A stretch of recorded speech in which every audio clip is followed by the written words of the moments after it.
You know, in this house, we value refinement. That minimal little top of yours, it's more for a cafe than a dinner table. A woman should know how to present herself. This, she's 2 in the morning, a dress in a box on my work table, navy silk, conservative cut, the kind of thing a woman wears when she wants to be approved of. He wrapped it himself. Too much tape on the left seam. Uneven ribbon. He was proud of it. He thought he was giving me something. I sit on my cutting stool and look at it, and the words are still in my ear. The ones his mother said the first night I sat at her dinner table.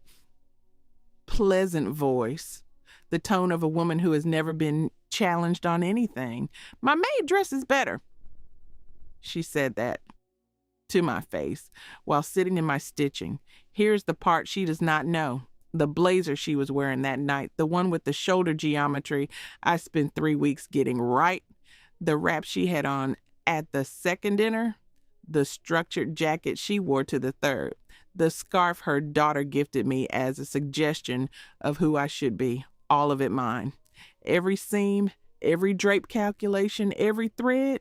She has been wearing my work to every occasion where she looked me over and found me lacking. She tells her friends Atelier Sable is the only label that truly understands Korean women. She recommends it to the same women she whispers to about me. Atelier Sable is my label. My name in French is San. San gets everywhere. You cannot keep it out regardless of how tightly you close your doors. Kang Myung-hee has been wrapped in the proof for 2 years and she cannot see it. Every compliment she has ever given that label is a compliment she looked directly at me and refused. And now her son has put a dress in a box on my table with too much tape and a ribbon, and he is waiting to see it land. Let me tell you how this dress ended up in a box. 3 months before that night, my world looked like this. Haebangchon Seoul, a studio on the second floor, dress form by the window, pins everywhere, the good kind of everywhere that means work is happening. Bolts of fabric organized by weight and drape along the east wall because that is how you find what you need at 2 a.m. I am Naomi Devereaux, military brat, no hometown. My father spent 23 years moving our family from base to base, and I spent 23 years learning that you build your world inside yourself, or you do not have one. I do not have roots. I have instincts. My career started at 15, Camp Humphreys, my father's third overseas rotation. While other military kids stayed on base and played American, I walked to Dongdaemun Market and watched a woman named Mrs. Cho cut fabric the way surgeons cut skin, with exactly as much as the situation required and not 1 millimeter more. I came back every Saturday for 2 years. I never asked if I was welcome. She never told me to leave. I handed her pins. She handed me thread. That was the whole conversation. What I learned in that market, I took to New York. Blind review after blind review, my collection notes came back with words like exceptional spatial logic and structural vocabulary, unlike anything we have seen. They loved my eye. Then they met my face. The feedback shifted. The vocabulary changed. The language got careful.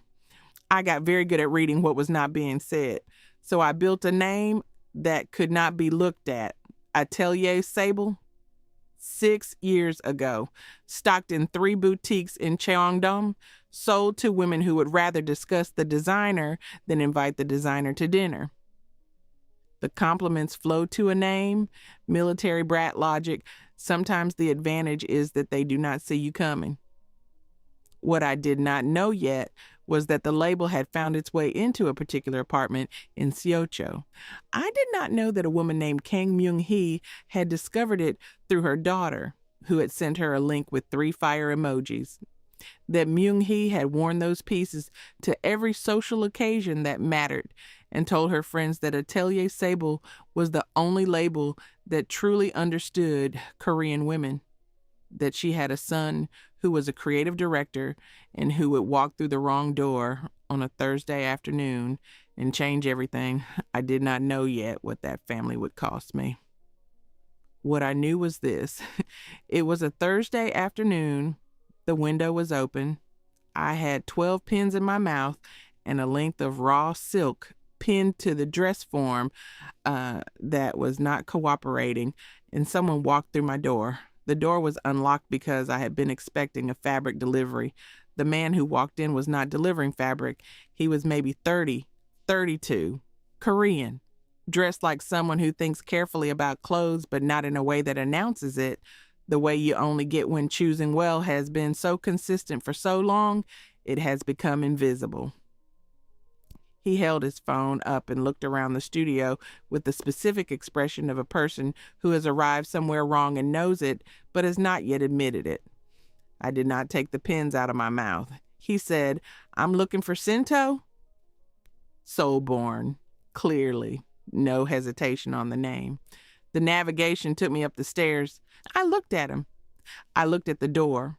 I looked back at him. "We're not open," I said, which was slightly absurd given the pins, but was also accurate. "I can see that." He looked at the bolt of fabric on the table, the half-finished piece on the dress form, the serger in the corner. "I'm very much in the wrong place." He did not leave. I pulled the pins out of my mouth, held them between two fingers, and waited. Some people feel silence because they cannot help it. He just stood there, looking at the room, not scanning it, the way people do when they are deciding if a space has value. Looking at it, the way you look at something you are genuinely trying to understand. "Navigation is 1 floor off," I said. "Sento is below you." "Thank you." He still did not move. His eyes had stopped on the dress form, on the drape of the silk. He tilted his head at it, the almost involuntary tilt of someone whose visual intelligence just got activated against their better judgment. I watched him do it. "What is that?" he asked. "Unfinished work. The way it falls, there." He gestured without touching. He had good instincts about not touching things that were not his. "Is that intentional?" Most people who ask about construction are performing curiosity. The question is shaped like interest, but it is really shaped like something else, wanting to seem cultured, wanting to impress. This man was not performing. He was actually looking. His head was still at that slight angle. "Yes," I said. "The weight pulls the center front lower than the side seams. It makes the silhouette move differently when she walks." He looked at the form. He looked at the silk. He looked at me for the first time like he was actually seeing the connection between the three things. "Can I see the sketch?" He glanced toward the drafting table where the pattern was pinned out. I should have said no. The studio was not open. He was looking for a restaurant. There was no reason for him to be standing in my space asking to see my sketches. I stepped aside. He walked to the drafting table and looked at the pattern sketch the way you look at a map of somewhere you have been trying to understand. His hand stayed at his sides. He leaned in close enough to read the notations in the margins, the numbers in shorthand that are the actual language of construction. "You work in the structure first," he said. It was not a question. "I work in the math first," I said. "The structure follows." He looked up. Something shifted in his face. Not the look people get when they decide you're impressive. Something quieter than that, like a door opening. "Kang Ji-won," he said. I took the remaining pins out of my hand and set them on the table. "Naomi Devereaux." He repeated it back to himself quietly, the way people do when they want to make sure they have it right. Not the way they do when they are filing it away as information, the way they do when they want to say it correctly. "The restaurant is downstairs," I said. "I know." He straightened up. "Thank you for not throwing me out. The door was unlocked." "Still." He looked at the dress form one more time. That same genuine attention. Then he looked at me. "I hope I can see the finished version." He walked to the door. He went down the stairs. I heard the street door open and close. I stood in my studio and looked at the silk on the dress form and the pins in my hand and the pattern on the table. I did not know his mother wore my clothes. I did not know yet what carrying someone else's standards for 30 years looks like from the inside. I did not know what it costs. I only knew that he had looked at my work and asked the right question. I put the pins back in my mouth and got back to it. He came back 3 days later with the reservation at a place I had not asked to go. That is how it starts, with something that looks like effort. Jae-won stood in my studio doorway, the same way he had the first time, hands visible, not performing. He had a note on his phone, the name of a restaurant in Itaewon, the date, 7 in the evening. He turned the screen toward me like a question, not an announcement. I looked at it. I looked at him. I found the finished version, he said. He meant the silk piece, which was now on a rack by the window, complete. He had seen it from the doorway. I should have said no. I had work. I had a fitting on Friday and a sourcing appointment Thursday morning and a backlog of emails I was managing with the focused neglect of a person who has been doing this alone for 6 years. 7 is fine, I said. The dinner was good. The restaurant was his choice, which I noted and filed and did not make anything of yet because choosing the first restaurant is not a pattern. It is just a first step. I told myself that. What I remember is the conversation. He asked about the silk piece, how the drape had landed, whether the math had worked out. He listened when I explained the way the center front seam needed to float rather than anchor. He did not nod along, the way people nod along when they are waiting for their turn to speak. He actually listened. Then he said, the math was off in the first sketch. I could see it. You corrected it in the margins. He had read the corrections. At the drafting table in a studio he had walked into by accident, he had read the actual notations. That was the thing about him. He looked at what was actually there. I did not think about his family that night. I did not know yet that I was about to meet them. I did not know that his mother had worn my work to 3 charity dinners that autumn, that she had stood in a room full of people and said, in a voice that carries, that Atelier Sabul was the only label that truly understood Korean women. I would find out soon enough. The invitation came 2 weeks later while I was hemming a skirt and he was sitting on my cutting stool reading something on his tablet. He did not look up when he said it.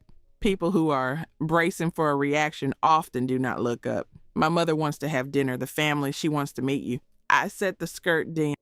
The hem needle was still between my fingers. I held it carefully, the way you hold something with a point. Okay, I said. He looked up then. Something in his face loosened. Just dinner, my parents' apartment in Seocho. My sister will be there. I know what family dinner means, I said. He smiled at that. A real one. The kind that reached all the way up. I did not let myself feel what that smile did. Not yet. I went to that dinner as myself. Military brat logic. You do not change your kit for the inspection. You wear what works and you hold your ground. I wore what I wear. Dark trousers, a structured blouse in a color I had tested against Dongdaemun lamplight at dawn. I knew the fabric. I had chosen it for myself. That matters. The apartment was in a building that had a lobby with a doorman and a particular kind of air. The pressurized cool of somewhere that costs money to maintain. Jae-won walked in ahead of me by half a step, the half step of someone returning home and someone arriving at the same time, both things at once. He held the elevator. I noticed the way his shoulders changed when the elevator doors opened onto their floor. Not his face, his shoulders. They came up slightly and stayed there. Kang Myung-hee was standing in the center of the living room when we walked in, positioned the way people position themselves when they want to be seen first. She was dressed in what I recognized immediately, the cut of the collar, the fall of the sleeve, the particular weight of that fabric at that season. She was wearing Atelier Sable. I know my own seams. She was wearing my work. She did not know that. I knew it in a single glance and said nothing. I filed it. I kept my face where I always keep it, which is neutral and attentive, the face of a person who is paying exact attention without announcing it. She looked at me the way a customs agent looks at a passport, from the shoes up. A slow, deliberate scan, not curiosity, assessment, the kind of look that is already deciding before it finishes arriving. Jae-won said, Oma, this is Naomi, my mother. Kang Myung-hee. No, Myung-hee's mouth arranged itself into something that was not quite a smile. Welcome, she said, in English, which meant she had prepared it. She held out her hand. I shook it. Her grip was practiced. His father was by the window with a glass of something. Kang Sung-ho, silver-haired, solid, the kind of quiet that reads as authority because it has never needed to announce itself. He nodded at me. I nodded back. That was the whole exchange. His sister Yuna appeared from the kitchen doorway, warm and quick, 20-something energy, her eyes lit with the specific brightness of someone who has been told they should be welcoming and has decided to actually mean it. Naomi, finally. I've been wanting to meet you. She used my name like she'd been practicing it too, but in a different way than her mother had. Hers was warm. I noted the difference. We sat down to dinner. The table was long for 4 people and a guest. Myung-hee controlled the seating without announcing it. A gesture here. A redirected chair there. I ended up across from her. That was intentional. She looked at me throughout the first course the way she had looked at me when I walked in. The scan, repeated. I watched it happen. Most people look at something once and absorb it.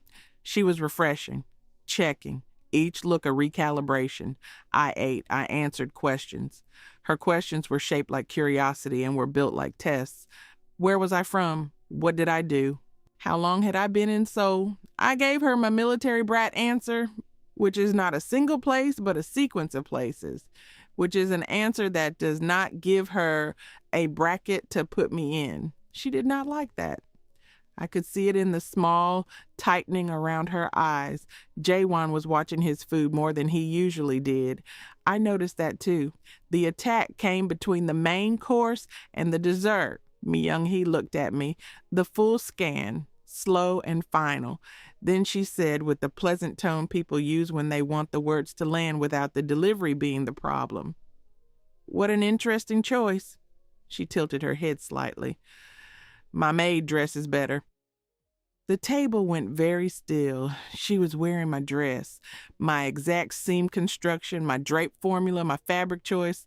She was sitting at her dinner table wearing an atelier sable piece I had built, and she was telling me that her maid had better taste than I did.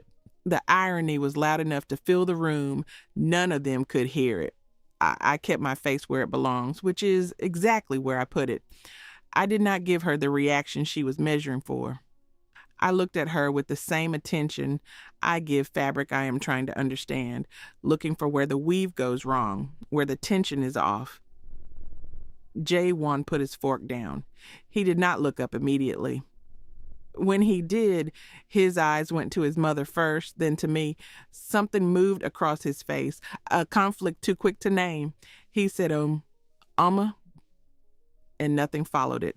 His father said nothing.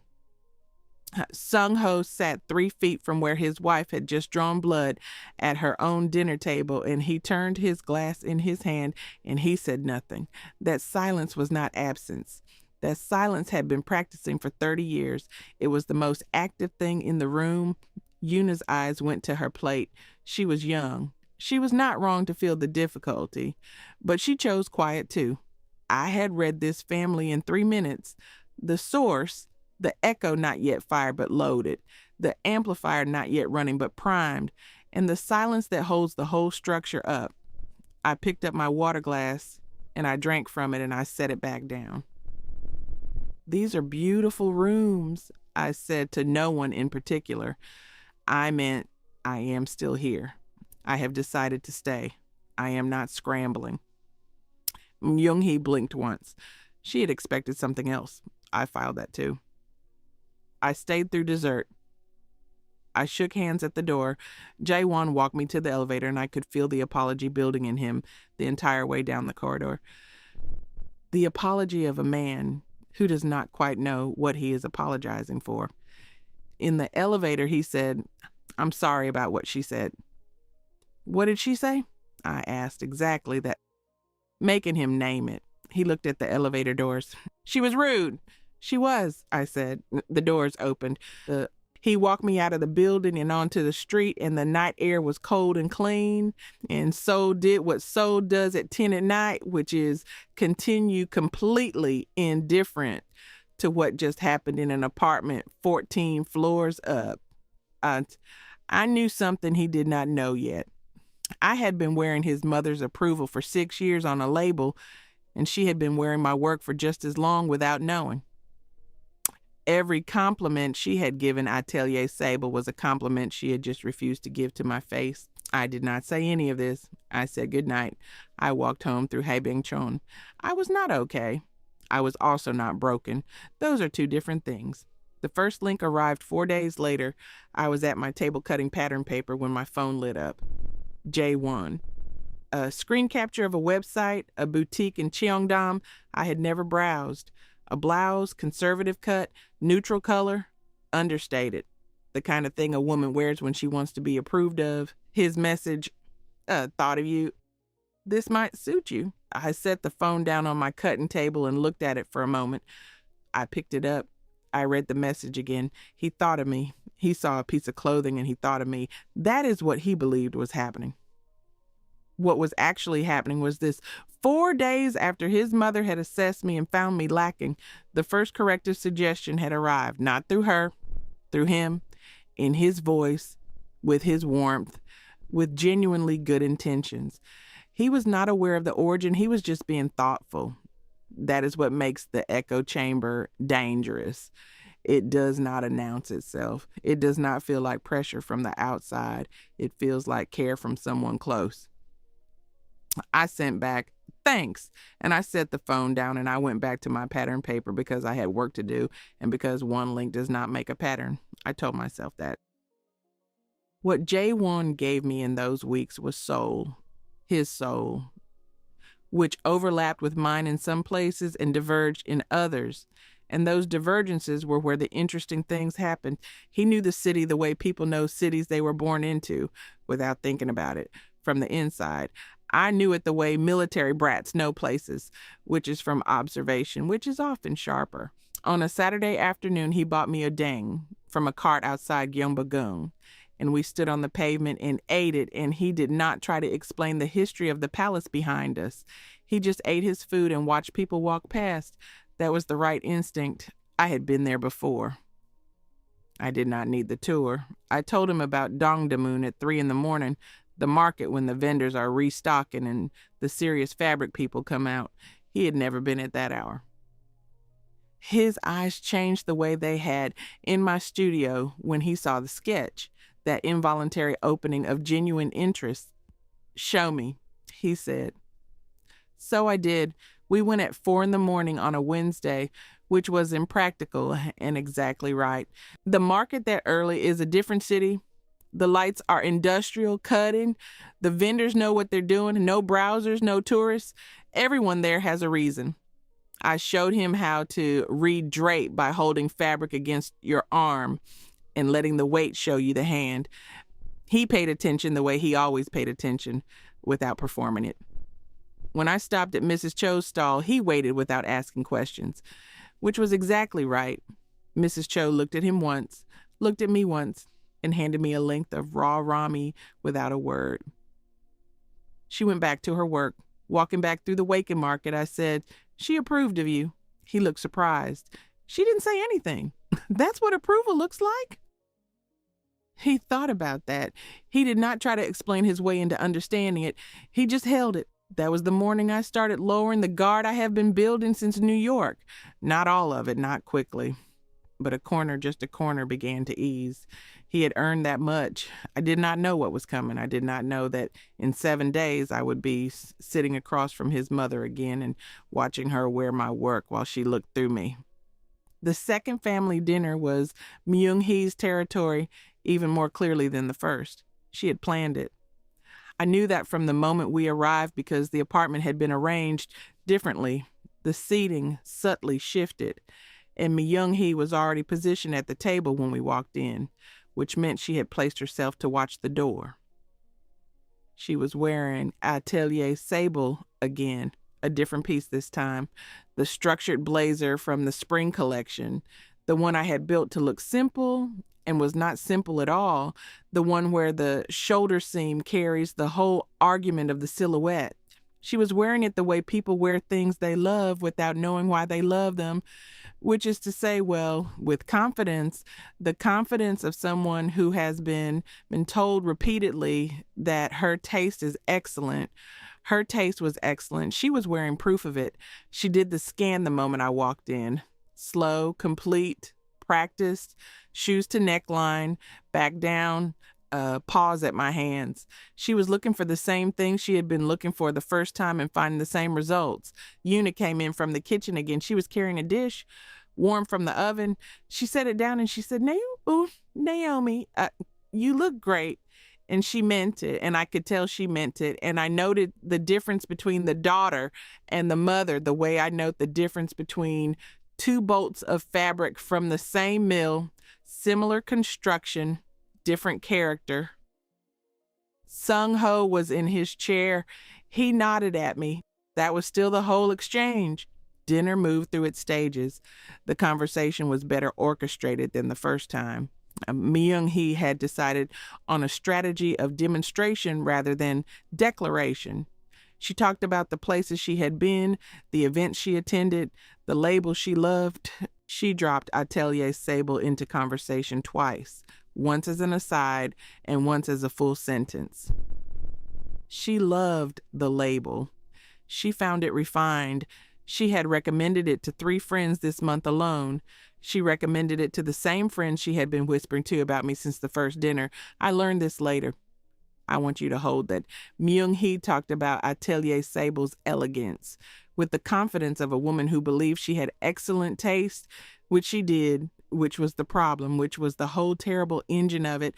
The compliment she was handing out belonged to me, and she was using it as a wall to keep me on the wrong side of. I ate, I answered questions, I watched the table. At one point, Myung-hee looked at me and said, Atelier Sable is truly remarkable.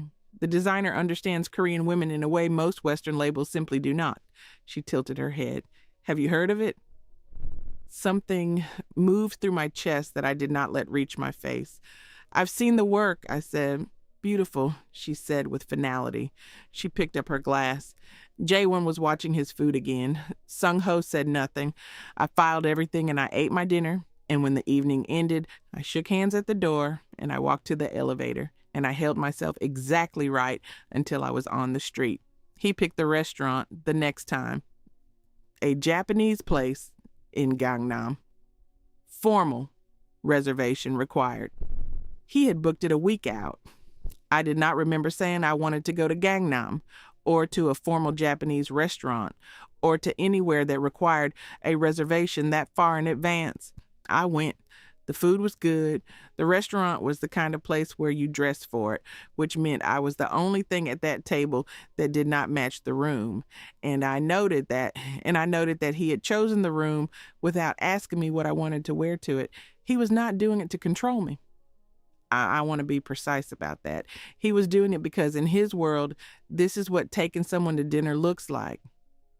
His world had been built by 30 years of a particular kind of taste, and he carried it the way people carry habits they have never needed to examine, effortlessly, with no awareness that the effortlessness is itself a choice. But I noticed it. The clothing links, and now the restaurant. Small things. The thread laid down without anyone deciding to lay it. Dinner was good. The conversation was better. He was funny in that dry way that reveals itself slowly. A wry observation dropped into something serious, gone before you're sure you heard it right. I caught it. He saw that I had caught it, and the smile he had was quieter than usual, like something private briefly shared. We walked back through Gangnam, and the lights were doing that thing they do at night, layered, neon, and ambient, and he walked close to me the way people walk when they do not want to announce that they are walking close. I let him. That was also new. I did not tell myself this time that nothing was happening. I knew that something was happening. I had just not decided what to do about it yet. The blazer was the first thing I saw when I walked into the third family dinner. Myung-hee had outdone herself. Atelier Sable's autumn piece, the blazer I had structured around the geometry of movement, the one I had spent 3 weeks getting the shoulder right. She was wearing it with the precision of someone who had thought about the outfit, who had chosen it deliberately for an occasion. She had. I could see it in the way she held herself inside it, upright, composed, armored. She was wearing my armor. She did the scan. 3 dinners in, it had become ritualized. I had started seeing it coming before it arrived, the way you read a tide before it turns. She looked me over, beginning to end, and this time her expression did not bother to maintain the performance of courtesy. She turned to Yuna and said something in Korean. Quick, low. She assumed I did not understand Korean. Military brats learn what they need to learn. I had been in Seoul for 6 years. I had been in this country since 15. I understood more than I let on, which is a tactical choice I made early and have maintained. What she said to Yuna was, "Her clothes, same as last time." Yuna did not answer her mother. She looked at me. She knew I had heard it. A brief flicker of discomfort moved across her face, and she chose again to let it pass. I kept my face neutral, and I sat down. The dinner progressed. The irony had not shrunk. It had grown. 3 family dinners, each featuring Myung-hee and Atelier Sable, each featuring Myung-hee assessing Naomi Devereaux as a person whose presentation was beneath them. Every stitch in that blazer came from my hands. I ate. I watched. I said the right things at the right intervals. After dinner, Jaiwan found me by the window. He stood next to me and looked out at the Seocho skyline and said quietly, "She's getting better." I looked at him. "She hasn't said anything directly," he said. He meant this as a defense of his mother, or maybe as a reassurance for me. I could not tell which. He believed it, whichever it was. She had told her son's girlfriend her maid dressed better. She had now watched me for 3 dinners with the expression of a quality inspector who has found consistent defects. She had spoken over me in Korean, assuming I could not hear. She was getting better. I put my hand on the window ledge, and I looked out at the city. "Okay," I said. He put his hand near mine on the ledge. Not on it, near it. He was asking permission without asking it directly. I did not move my hand away. That was not nothing. He knew it was not nothing. Neither did I. The adjustment happened on a Thursday, a week after the 3rd dinner. We were leaving my studio to go to a gallery opening. Jaewon had come by to walk over together. I was at the door, jacket on, ready. He looked at me the way he usually looked at me, which was direct and honest, and with that particular attention I had learned to distinguish from the performing kind. Then something shifted. He reached out. His hand went to my collar. He smoothed it, just the collar, 2 fingers, a practiced gesture. Then he said, "Maybe something a little more formal for the gallery?" He said it gently. He said it like he was doing me a favor. I stood still. He did not hear himself. That was the thing I want to be exact about. He was not repeating his mother's scan. He was not consciously delivering her verdict. He was genuinely trying to be helpful. He had been to this gallery before. He knew the crowd. He was being considerate, but the hands that had smoothed my collar and the voice that had said maybe something more formal were running a program his mother had written, and neither of us had a name for it yet. "I'm wearing this," I said. He straightened up, looked at me, looked at the jacket. "Of course," he said quickly. "You look good." We went to the gallery. I wore what I was wearing. The crowd was exactly what I expected, which was a Seoul creative class, which I have been navigating for 6 years. I was fine. The jacket was fine. The evening was fine. But I felt it. The smoothing of the collar, the words that followed. 1 thread laid down, then 2, then 3. I was starting to see the weave. The Instagram post came from Yuna on a Friday afternoon, 3 of them in quick succession. She messaged me first. "Saw these and thought of you, hope you don't mind." The exclamation point was warm and real. Yuna's warmth was almost always real. That was what made her the effective part of the system, the part that landed because it felt like friendship. The posts were outfit inspiration boards, conservative cuts, high necklines, muted palette, the kind of visual vocabulary Myung-hee used at her dinner table, the kind of clothes that say, "I belong here to people who require that statement." Yuna had sent me her mother's aesthetics in a friendly package with an exclamation point. She did not know she was doing it. I believed that. She had grown up inside this taste the way Jaewon had grown up inside it, shaped by it so thoroughly that it felt like preference instead of programming. She thought she was helping. She was the amplifier running its function, the signal going through without the carrier knowing it carried anything. I held my phone and I looked at the posts. I did not respond immediately. I set the phone down and I went back to my work, and I thought about the collar being smoothed and the restaurants being chosen and the clothing links arriving after family dinners. And now this, Eunice's friendly DMs delivering the same message the scan delivered, just wrapped differently. I had fabric, I had thread, I had a lens I had spent years developing. I could see the pattern now. Tasha called me on a Sunday when I was at my work table doing nothing, which I do sometimes, which means I am actually doing something, but it has not surfaced yet.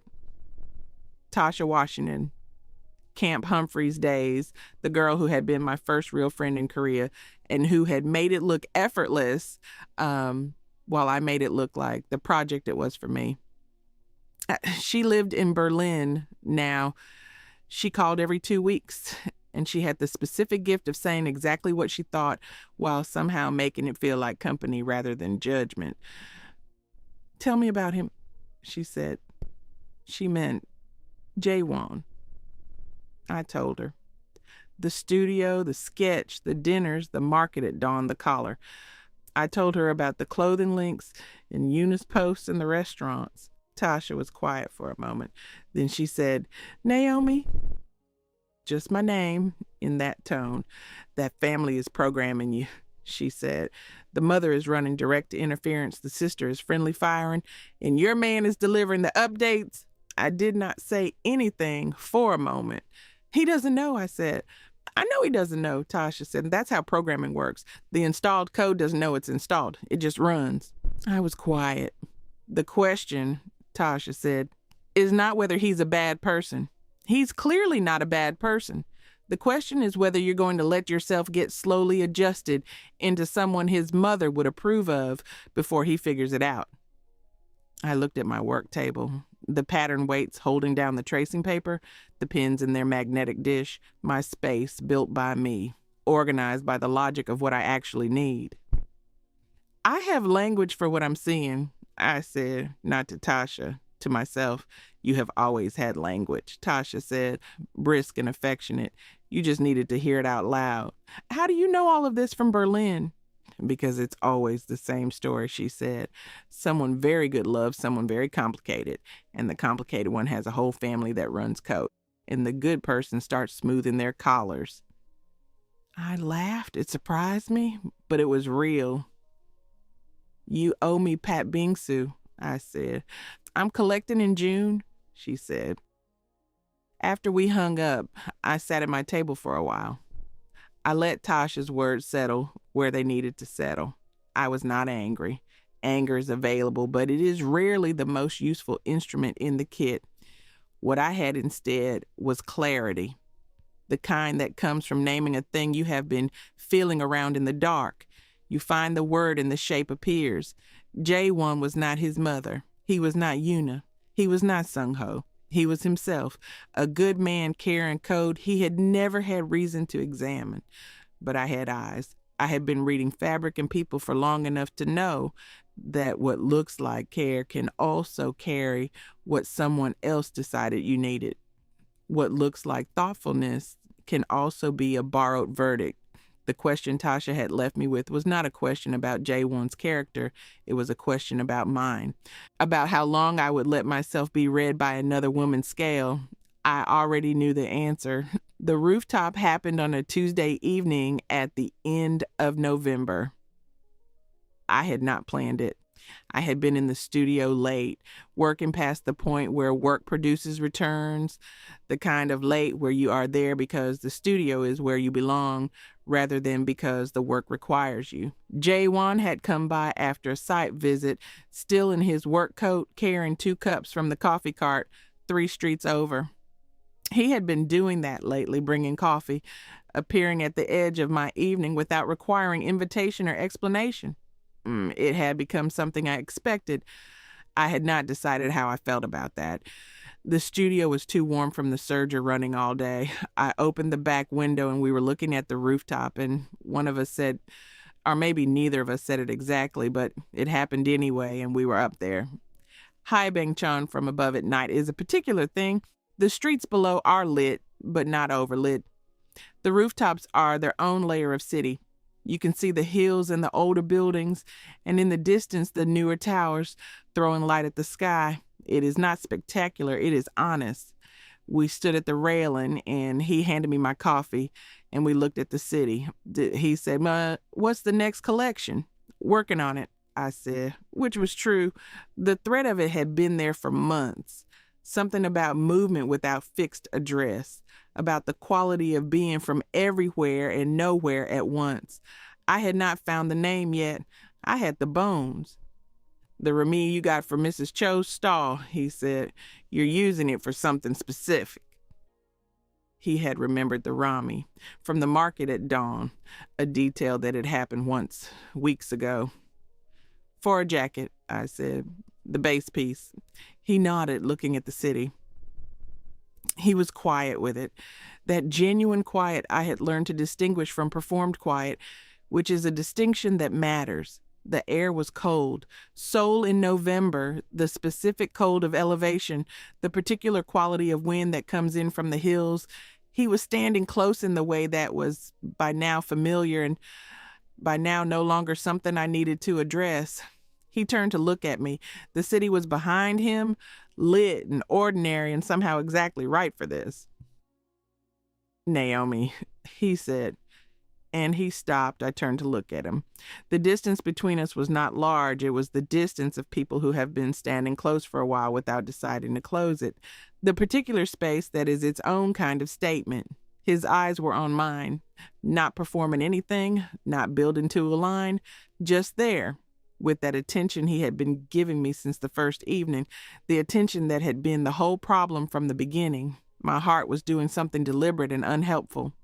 He said quietly, I'm glad I got lost that afternoon. I thought about the studio. The pins in my mouth were not open. Navigation is one floor off. I thought about the market at dawn and the Ramy and the coffee and the collar being smoothed at my door. The last one still sitting somewhere in my chest where I had not finished with it. I thought about what Tasha had said. The question was not about his character. He was watching me with that look, and I held it, and I did not look away. The navigation error was useful, I said. Something moved across his face. Not quite a smile, more like a held breath finding room. We stood on that rooftop with Seoul below us, and the cold and the distance that was and was not a distance, and neither of us closed it. Not quite, not yet, but I was ready. I had not been ready before. Before was the scan and the dinner and the clothing links and the restaurant chosen for me and the collar smoothed at my door. Before was the pattern I had named and was holding. But this was him, not the pattern. This was the man who had read my margin notations and brought coffee without announcing it and remembered the Rami. This was the genuine thing underneath the code he did not know he was running. I let myself stand in that. The almost was its own thing. The not yet was its own country. I had been there before and left. This time I let myself stay in it a little while. Across the city, in the apartment in Seocho, Kang Myung-hee was having tea with 3 friends. She had invited them for the reason she usually invited them, which was the particular pleasure of gathering people who confirmed each other.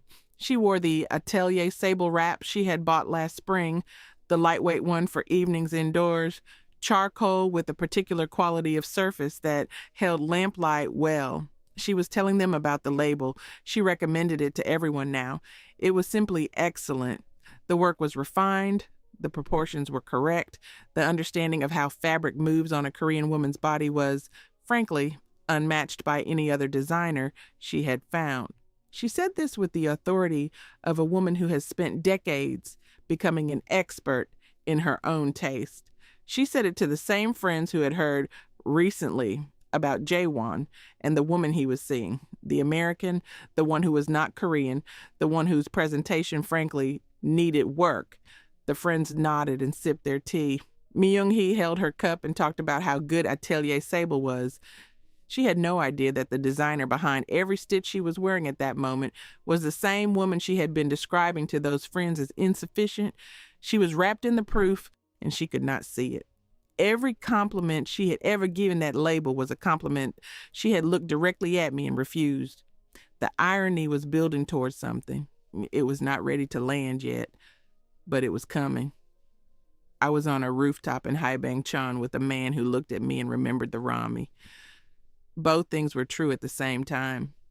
That is what I had to navigate. That is exactly what I had to navigate. I kissed him on a Thursday, not because something happened that forced it, not because the moment arrived and swept me into it. I kissed him because I had decided to, and I had been deciding for long enough that waiting any further was its own kind of cowardice, and I do not do cowardice. We were on the rooftop again. Same railing, same city below, doing what it does. He had come by with coffee. The studio was warm from the serger, and we were up there in the December cold with Seoul spread out in every direction, and he was talking about a project, a client in Mapo who wanted a ceiling made of reclaimed wood, and I was not listening to the project. He said the joinery is the problem, and I said, J1, and he stopped. He turned to look at me. I closed the distance. My hand went to his jaw, cold from the air, and I felt him go very still for exactly 1 second, the second where a person understands what is happening. And then he was there, fully there, both hands finding my face. When I stepped back, I looked at him. He was not wearing his mother in that moment. I had seen his face at 3 family dinners, each one with that subtle adjustment in the shoulders, that small recalibration when he walked into his parents' apartment. The son, the echo chamber he did not know he was. This was not that face. This was the man who had read my margin notations, who had remembered the Rami, who tilted his head at the drape because his visual intelligence activated whether he wanted it to or not. This was just him. I have been wanting to do that for a long time, I said, without performance and without apology. He exhaled slowly, like a person releasing something they had been holding without knowing it. Then he said quietly, me too. We stood on that rooftop in the cold, and the city was there, and it was its own kind of enough.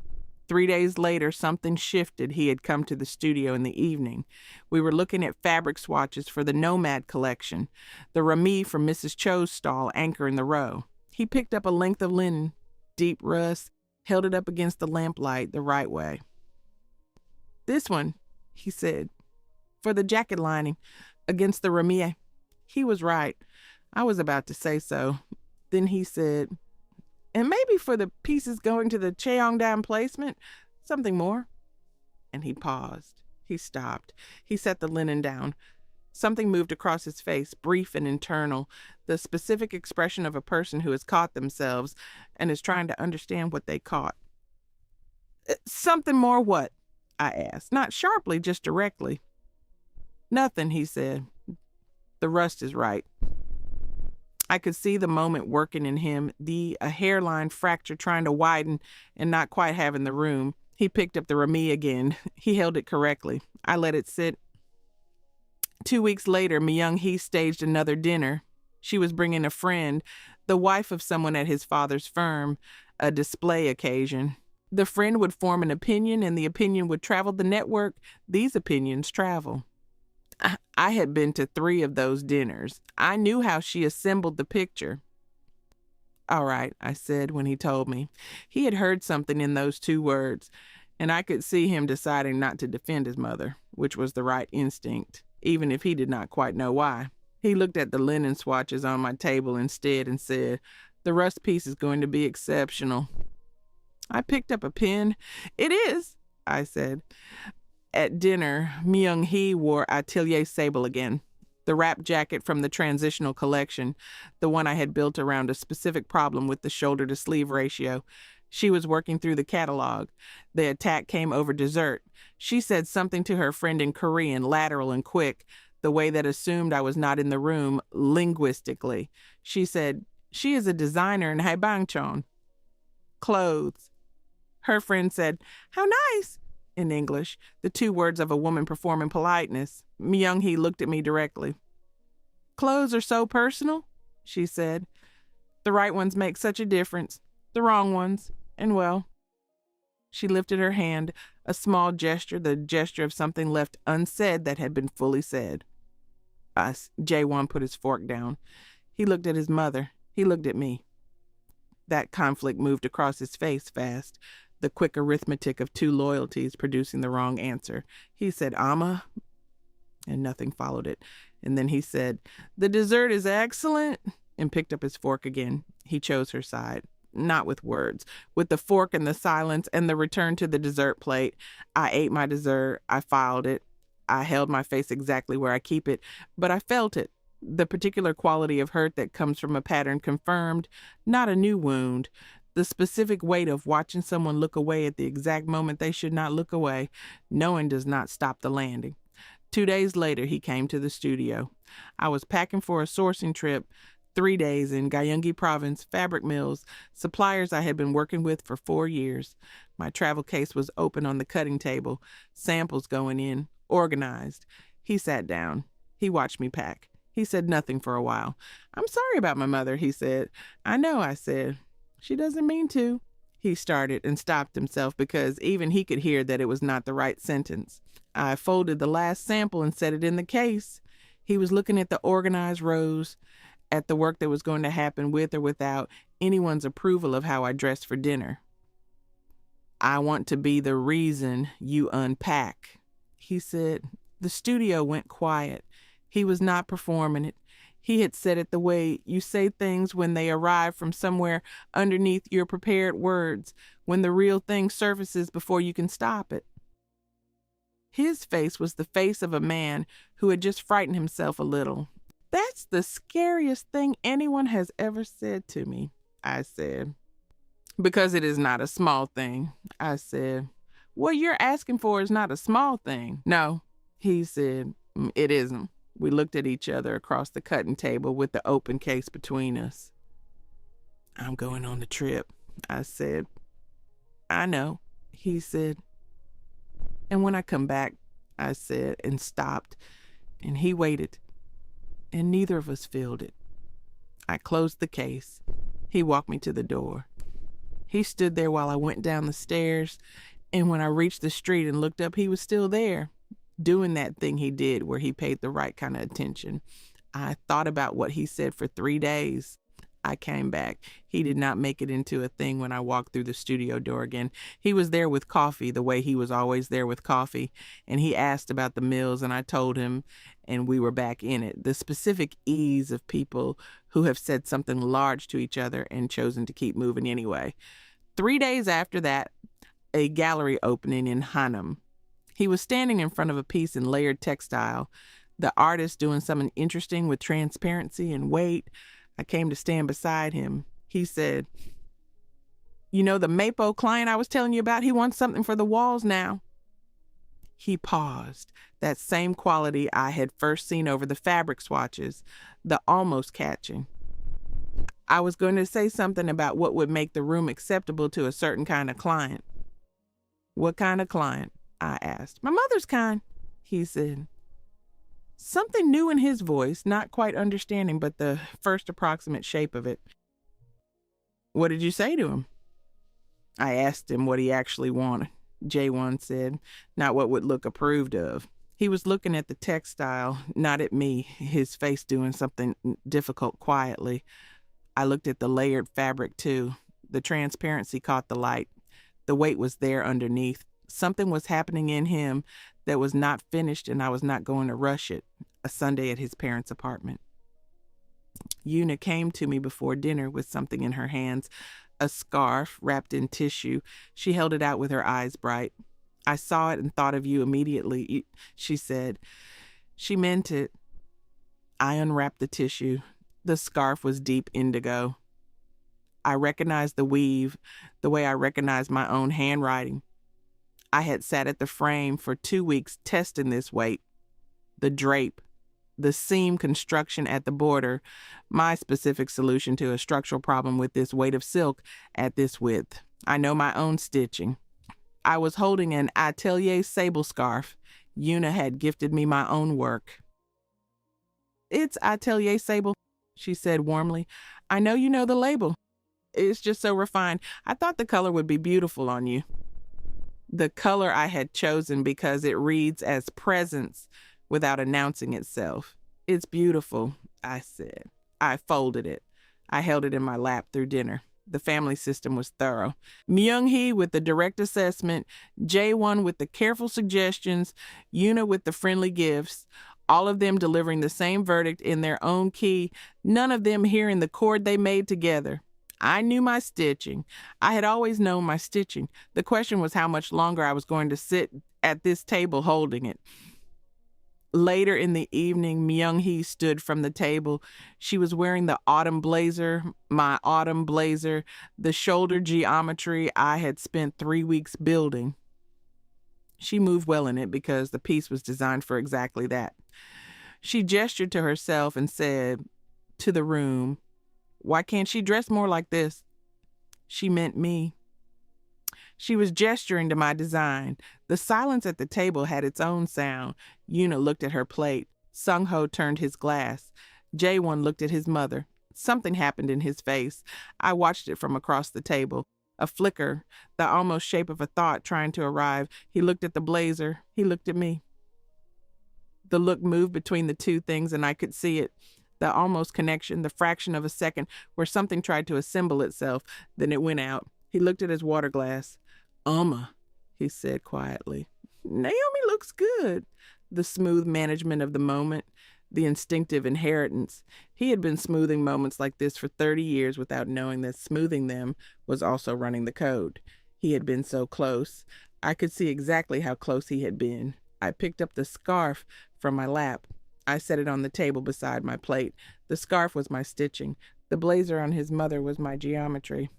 The whole room was built from my work, and none of them could see it. 3 days later, I went to Dongdaemun, not for supplies, for the reason you go to the place where you learned what you actually know. Mrs. Cho was at the work table. She looked up. No greeting. She went to the shelf, brought out 2 cups, the small ceramic kind she keeps at the back. She poured the tea, set one in front of me. We drank in silence. She did not ask what was wrong. She let the stall be what it is, which is a place where the conversation happens through cloth and through the quality of attention you pay to it. After a while, she looked at me. She nodded once, the way she had nodded at Jae-won in the same stall, the silent language of someone whose approval does not require volume to be real. She looked back at her work. It was not a speech. It was not instructions. It was the nod of a woman who has been working with her hands for 40 years, who has no patience for things that are not true, who had looked at the whole of it and arrived at a verdict without needing to announce it. The nod that said, "You already know." I finished my tea. I got up. I thanked her. She did not respond, which was the response. I walked back out into the market, full and moving and completely indifferent to what had just happened in that stall. I had language for what I was seeing. I had always had language for it. Now I had the nod. This is the dress. This is how it ended up in a box on my work table at 2 a.m. Let me close the circle. He came on a Saturday evening in January, 3 weeks after Mrs. Cho's nod. He had a box under his arm, the kind from a boutique in Cheongdam, the white kind with the gross grain ribbon. He had wrapped it himself before the boutique did the ribbon. I could see where his tape job ended and theirs began. Uneven corners, a little too much tape on the left seam. He did not know I could tell. He was proud of it. He stood in my studio doorway and held it out with the particular energy of a man who has thought about a gesture for a while and is now delivering it. "Something for the Seoul Cho dinner next week," he said. I thought it might be nice. He meant the dinner his mother had already scheduled, the one she had already organized around the specific occasion of a colleague's wife who would be there to see what Jae-won was bringing home. He had already told me about it. I'd already said all right. I set the box on my work table and I lifted the lid. Navy silk, conservative cut. The kind of thing a woman wears when she wants to be approved of. I know this language. I have been reading it for 6 years in blind review notes and boutique buyers' faces, and now in my own studio in a box wrapped with too much tape by a man who thought he was giving me a gift. He was proud. I could see it from across the room. He was watching my face the way people watch faces when they want to see something land well. I looked at the dress for a long time. I thought about Mrs. Cho's nod, the kind of nod that says, "You already know," the kind that comes before action. I thought about the scarf, my indigo, my stitching, my structural solution to a silk problem, handed to me in tissue paper as a suggestion of who I should be. I thought about the blazer on his mother when she said, "Why can't she dress more like this?" I thought about his face at that table, the flicker, the almost shape of a thought, and then the water glass. I picked up the dress, I held it. I set it back in the box, and I pushed the box across the table toward him. "Your mother insults how I dress with insults," I said. "You tell me how to dress with gifts. What's the difference?" He opened his mouth. Nothing came out. I watched it happen. The same silence that had been practicing in that Seocho apartment for 30 years, the same reflex that picked up the fork at the friend dinner, the same instinct that smoothed the collar at my door and said maybe something a little more formal with the gentleness of a man who thought he was being helpful. He stood in my studio and he could not find one word. I was not asking him to be destroyed by the question. I was asking him to answer it. He could not. I turned back to my work table. I had a jacket on the dress form I was finishing for the Nomad preview. I picked up my shears. He picked up the box. He walked to the door. He stopped there for a moment. I did not look up. He went down the stairs. The street door opened and closed. I kept my hands on the jacket, and I let my hands be steady because my hands have always known what to do, even when nothing else does. He was silent for 3 days. Then he sent one message. It said, "I have been trying to find the right sentence, and I cannot." I read it. I set the phone down. I did not respond. Not because I was done, because there is a difference between the sentence you cannot find and the work you have not done yet, and one cannot substitute for the other. Alone in his apartment somewhere after midnight, Kang Jae-won opened his closet. I know this because he told me later. He stood in front of his closet and he looked at what was there. Shirts selected for him at a store his mother had recommended. Jackets from dinners where she had mentioned casually a certain cut was well suited for his build. Holiday gift trousers. 30 years of choosing so thorough it had become invisible, even to the person being chosen for. He could not find one piece he had picked for himself. Not one. He understood something that I had been holding for him since the collar at my door. He did not need me there for it. That was the point. He took everything down. Bags, rods, and empty air. Then he called a therapist. Not a friend, not his father. A professional, because what he was looking at was not a problem that warmth could solve. The first session was not a relief. He sat across from a woman who asked him what he wanted. The question had no immediate answer. Not what his mother wanted, not what the family dinner required. What he, Kang Jae-won, wanted from his own life. He had the shape of it in some places. The architecture, the fabric market at 4 a.m, the rust linen he had identified correctly before the echo kicked in, but the question was bigger than a closet.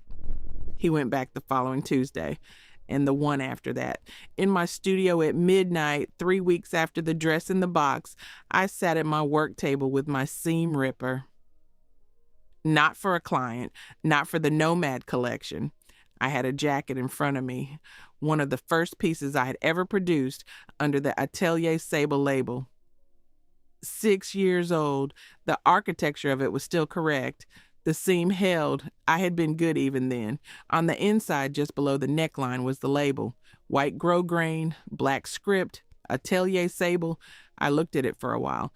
I thought about the blind reviews, exceptional spatial logic, structural vocabulary unlike anything we have seen.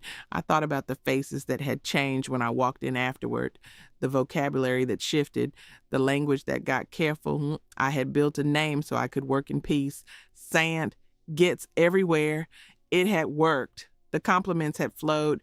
Women in Seocho and Cheongdam had worn my work and called it refined and recommended it to their friends. None of them had ever recommended me. I picked up the seam ripper. I pulled it through the first stitch. Clean! The thread released the way thread does when you know what you are doing. Second stitch. Third. The label came free in my hand. I held it for a moment. 6 years in one small rectangle of grosgrain. Then I set it aside. I threaded my needle with the same thread I use for finishing work. The precise kind, the color that does not call attention to itself. I picked up the new label. I had made it that afternoon in my sargere. before I let myself think too hard about what I was doing, because military brats do not wait for permission, and I had been waiting long enough. White grosgrain, black script, Naomi Devereaux. I sewed it in by hand, each stitch even, the way Mrs. Cho had shown me when I was 15 in a Dong Demon stall, handing her pins, learning the language of cloth and exactness. No one was there, no audience, no speech, no moment designed for anyone but the work and the name and the woman doing the sewing. When I finished, I ran my thumb over it. Naomi Devereaux, my name inside my own jacket. I set it down on the work table. I made tea. I stood at my window and looked out at Haebangchon, at the building that leaned slightly left, which I had stopped calling character and started calling mine. I did not feel large about it. I felt accurate.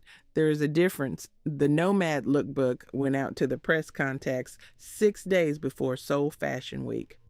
I had not told Jaewon. We had not spoken in 5 weeks. He called me on a Thursday. I could hear it in his voice before he said a word.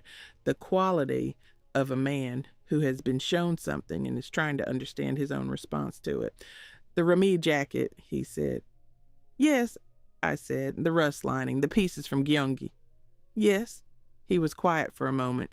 Then, it's all there. Everything you were building. It always was, I said. He said, I know. A pause. I just couldn't see it. I held the phone. I thought about what clearly meant and what the cost of not clearly had been. I'm going to the show, he said. It was not a question. All right, I said. We were quiet for a moment. Naomi, he said. I know, I said. I hung up first. That was the right order. Seoul Fashion Week. The venue was a converted space in Mapo, high ceilings, industrial lights, the kind of room that does not apologize for what it is. The front row was full. Press, buyers, the creative class of Seoul who had come because the word nomad had been moving through the right conversations for the right reasons. The lookbook had gone out under my name, not Atelier Sable, Naomi Devereaux, presented by Nomad. The program notes were 2 paragraphs. Military brat, Camp Humphreys at 15, a woman in Dong Demon named Mrs. Cho. No hometown, every base and every move. The math first, then the structure. I stood backstage and I put on the Rami jacket. My name inside it. I could hear the house filling. In the 3rd row, Kang Myung-hee was wearing the Atelier Sable dress that Yuna had selected for her 2 weeks ago, posting about it with the caption, "The most refined label I know for the most special occasion." Myung-hee wore it the way she wore everything she loved, with the authority of a woman who has been confirmed in her taste for 30 years. She had the program in her lap. She had not opened it yet. Yuna sat beside her, warm and present. She had seen the Nomad images circulating. She had thought they were extraordinary without knowing why they felt familiar. The lights went down. I walked out first. The Rami jacket, the rust lining visible at the cuff. Behind me came 12 pieces in the Nomad collection, worn by women I had dressed in the language of movement without fixed address, the language of building your world inside yourself or not having one. The collection was bones and precision and the math that comes first. It was every fabric from Mrs. Cho's stall. It was the 4 a.m. market and the serger running late and the seam that holds. It was mine. The screen at the back of the room showed the name. Large, clean, lit, Naomi Devereaux. A pause. Then the room stood, not all at once. A few people first, then more, then the whole front row, buyers and press who had known the Atelier Sable work for years without knowing whose hands had made it, and who were now reading the program notes and understanding the math of what they had been calling refined and exceptional and unlike anything they had seen. I stood at the end of the runway, and I held myself the way I have always held myself, chin level, hand still. The face of a person paying exact attention without announcing it. The room was loud. In the 3rd row, Kang Myung-hee opened her program. I did not see this directly. I assembled it later from what I knew and what could only have been true given the evidence. She read the program notes. Military brat, Haebangchon studio, Atelier Sable, the French word for sand. She read the name, Naomi Devereaux. She looked up at the screen, Naomi Devereaux. She looked back at the program. The line that said, Atelier Sable is the label name for Naomi Devereaux's work, presented publicly under the designer's full name for the first time. Then she looked down at herself. The dress Una had chosen, the dress she had worn because Atelier Sable understood Korean women in a way no Western label could. The dress on her body in a room where the woman who had built that label was standing at the end of a runway, accepting a standing ovation. She could not stand. The room rose around her, the sound built, and she sat in the middle of it with the program in her lap and her own dress on her body, and she could not find a way to put herself upright. There was no scale to run me against. She was wearing the scale. Every stitch in that dress came from the hand she had held less worthy than her maid's. She sat inside it, and she could not move. The room did not need her to. The room was already standing. Una stood. She was on her feet before she understood exactly why. That quick, warm energy of hers that was always real, that genuine brightness that had been running the amplifier function without ever knowing it was an amplifier. She stood and she clapped. Her hands were together and her face was open, not performing. She had found the Atelier Sable label on an Instagram post and sent a link to her mother with 3 fire emojis. She had gifted me the indigo scarf. She had styled Myung-hee in the dress for tonight with warmth and no idea what she was holding. She had been the bridge the whole time. She had been right. She stood and she clapped, and she was the first Kang to move. I came backstage. The noise from the house was still coming through the walls. I could hear the specific quality of a room that has been given something it did not know it was waiting for. I had always known whose name belonged inside that jacket. I just needed the courage of no audience and a seam ripper and a woman in Dong Damon who nodded once without making a speech. I heard the door. He came through it. I knew it was him before I turned around. There is a quality to Jaewon's presence that I had spent months learning, the specific sound of a man who walks into rooms without announcing himself. I turned. He was wearing his own clothes. I want to be exact about this. They were not my designs. They were not the boutique pieces selected by a woman who had been choosing for 30 years. They were his choices. The shirt was a color that did not quite work with the jacket. The jacket was a cut that I would not have chosen for his build. The trousers were fine. The whole of it was slightly, honestly, imperfectly his. He had put himself together from a closet that had nothing in it, some wrong colors, some fits that needed work. Every piece chosen because he had stood in front of a rack and thought, this one, not what would look approved of. He stood in the backstage corridor and he was completely himself. No costume, no coat. He looked at me. That attention that was not performing anything. Just there. You walked out as yourself, he said. Yes, I said. He was quiet for a moment. The sound from the house came through the walls. He said, I'm still learning what that looks like for me. He was not asking for credit. He stood in the imperfect choices he had made from a place of no remaining inheritance, with the face of a man who had asked himself what he actually wanted and found the answer frightening and was standing in it anyway. Is just me enough? Quietly. A request, not a declaration. The kind of thing you say when you have stripped the closet and done the work and shown up and you still do not know if what you are under all of it is enough. I looked at him. The room on the other side of the wall was still going. I held the question where it needed to be held. The question lived in the air between us for exactly as long as it needed to. He was standing in the backstage corridor in clothes he had chosen himself from a closet he had stripped and rebuilt from nothing. The shirt was a color that did not quite work with the jacket. The jacket was a cut I would not have chosen for his build. The face underneath was the face of a man who had done the work and was still not certain the work was enough. The room out there was still standing. I looked at him. It's a start, I said. Not a lesser yes. The accurate yes. The one that said, I see what you have done and I see what is still in progress, and I am choosing to stay in the becoming with you. That is what a start means. The thing has begun. Something in him settled.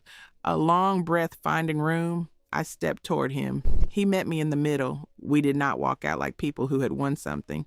We walked out like two people who had agreed to begin, which is a different thing and in some ways a harder one. And in every way that mattered, the only one worth agreeing to. 3 days after Fashion Week, Jae-won told me about his father. He had been at the Seocho apartment the morning after the show. Myung-hee had not come out of her room. Yoona had made tea and left early. Sung-ho was in his chair by the window with the newspaper folded in his lap and his eyes somewhere past the glass. Jae-won was putting on his coat to leave when his father looked up. "Your mother has been quiet," Sung-ho said. A pause. "That's probably good." Jae-won told me this sitting on my cutting stool in the late afternoon light. He did not editorialize. He just repeated the words, the same quiet way they had been delivered. I held them. Sung-ho had spent 30 years turning the glass and saying nothing. 30 years of practiced absence at dinner tables where blood was drawn in pleasant tones. One sentence was not an apology, but it was the first time he had broken the pattern. That was not nothing. It was, as Jae-won had called the thing between us, a start. I called my parents that same evening. My father answered on the second ring. "I saw the news," he said. He meant the Fashion Week coverage, 3 outlets, my name in the headline, my work connected to my face in print for the first time. "Yeah," I said. A pause. "Good," my father said. That was his version of a speech, 23 years of moving, and I knew how to translate him. Good meant the thing she built is now on record under her name. Good meant I always knew. Good was the whole paragraph, delivered in a single word from a man who trusted you to understand him. My mother came on the line. "Was it beautiful?" she asked. I sat on my cutting stool, the work table, the dress form by the window, the bolts organized by weight and drape. "Yeah, Mama," I said. "It was beautiful." She made the sound she makes when something is exactly what it should be. Warm, satisfied. "Right. We want to see pictures," she said. "I'll send them." "Dits." I sat with the phone for a while after. The studio, quiet. The charger off. I had used the word beautiful because it was true. The collection had been beautiful the way things are beautiful when they have been built exactly right. When the math is correct and the structure follows and the name inside the jacket is the right name. 6 months later, the Haibangchon studio had expanded. One more room, the back storage converted to a proper cutting room with a full-length mirror and a light table. The serger had a companion. The dress form had 2 neighbors. The bolts on the east wall were still organized by weight and drape. Some things you do not change. Jae-won was still in therapy. Not because he had to be, because he understood that knowing something once is not the same as having changed. His closet was half full now. Real choices from stores he had found himself, in colors he had stood in front of and decided he liked. Some colors were wrong. The charcoal and olive combination did not survive April. He was learning what his own eye was, and the learning looked exactly like it sounds. Some correct things, some wrong things, and the continued willingness to choose. He brought coffee in the mornings on the days he came by, same as always. He heard himself now when the old code surfaced. That was what he had told me one evening in March, quiet in the way that meant something was working in him. I hear it now. When the thought comes up, the thought that sounds like what would look approved of, I hear it before it reaches my mouth. He said it plainly, not asking for credit. Sometimes I caught it first. He would stop and find the different sentence, the one from his own eye. The difference was not that it never happened. The difference was that he heard it. Myung-hee had not apologized. I want to be exact about that. No phone call, no appearance at the studio door, no reckoning delivered through Yoona or Jae-won. The vindication was never contingent on her apology. I had known that before Fashion Week. The seam ripper was for me, not for her. What had changed? She stopped wearing Atelier sable. Not with announcement. The autumn blazer, the indigo scarf, the wrap she had worn to her friends' tea while describing me as insufficient. All of it set aside. She could not look at the label anymore. Every piece in that collection was proof now, and she knew whose hands had made it, and you cannot unknow what you know. At family dinners, she no longer ran the scan. Not because she had changed, because she knew what she was looking at. Una followed my work on every platform, liked every post quickly and warmly, never mentioned the Atelier Sable connection to anyone. She had seen the bridge for what it was. That was her version of accountability. In the spring, a package arrived at the studio. Dong Daemun postmark, no return label. Inside, 2 meters of raw rami, the specific weight I had used for the Nomad jacket, folded by someone who knew what they were doing. No note. I held it for a moment, ran my thumb along the edge. Mrs. Cho did not do notes. She handed you pins. She handed you the length of cloth that said, "I see what you are making. Keep making it." The rami went onto the east wall, organized by weight in its correct place. There's a jacket in my studio now, the one I reach for in the mornings before the work gets physical. It has been through enough late nights and fittings that it has started to take the shape of its use. The shoulder geometry took me 3 weeks to get right. The seam holds. Inside, just below the neckline, is the label. White grosgrain, black script, Naomi Devereaux. I do not think about it anymore. I reach for that jacket and put it on without looking, the way you put on the things that belong to you without needing to confirm they do. It does not feel like a reclamation. It does not feel like a thing that was hard to arrive at. It is just my name. It was always just my name.